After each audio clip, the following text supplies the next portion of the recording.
No, related to that is the concern about Canada. A lot of people go from here to Canada. I went to a function where 7,200 children were going to Canada in 1 month in September.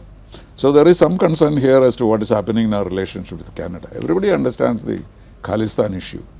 But can we really not improve this? I'm sure this is a temporary phase.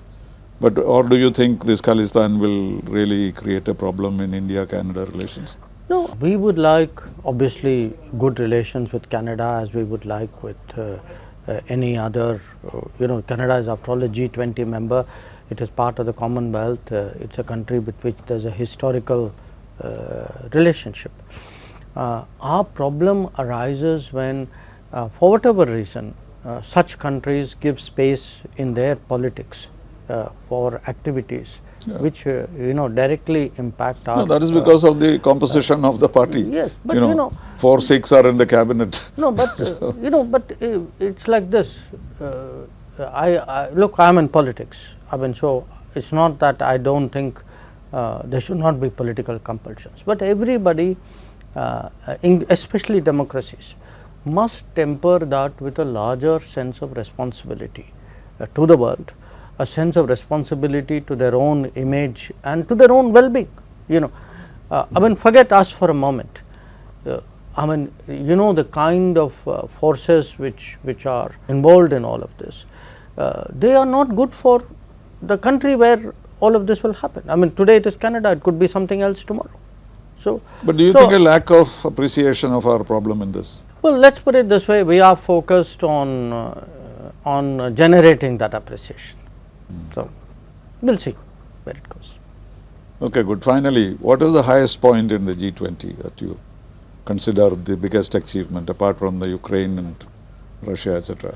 To is me, it this idea that I mentioned of the reformed multilateralism, or is there something specific which you would consider the high point?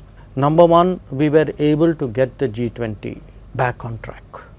That G20 was about growth and development, and that is what this G20 ended up doing.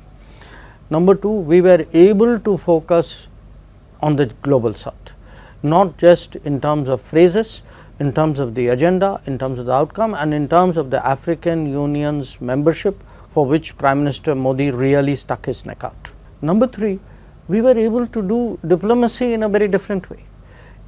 What we did this time, I think it would impact partly, as you say, other countries, whoever takes up the G20, but it will have a lasting imprint on the way India conducts other functions, other responsibilities.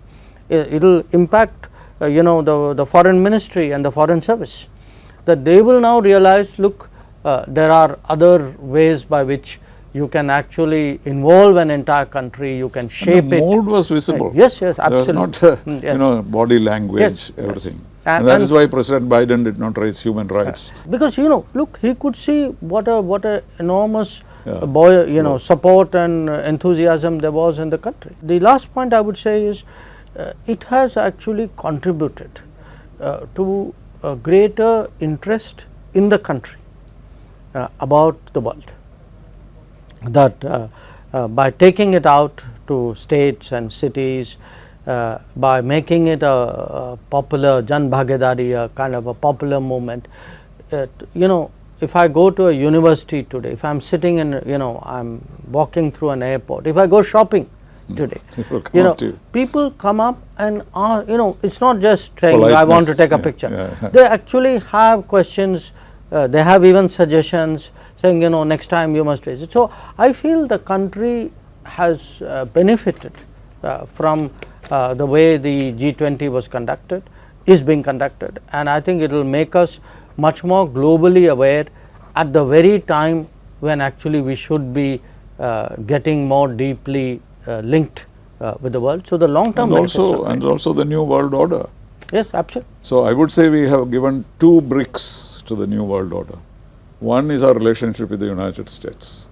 That was really a remarkable change. And the second is Global South.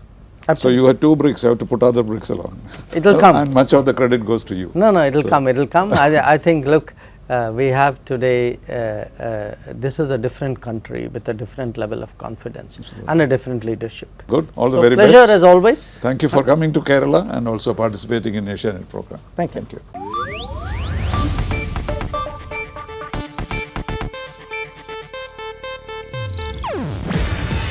ಇದು Asianet news network ಪ್ರಸ್ತುತಿ. ನೀವು ನೋಡ್ತಿದ್ದೀರಾ Asianet ಸುವರ್ಣ news.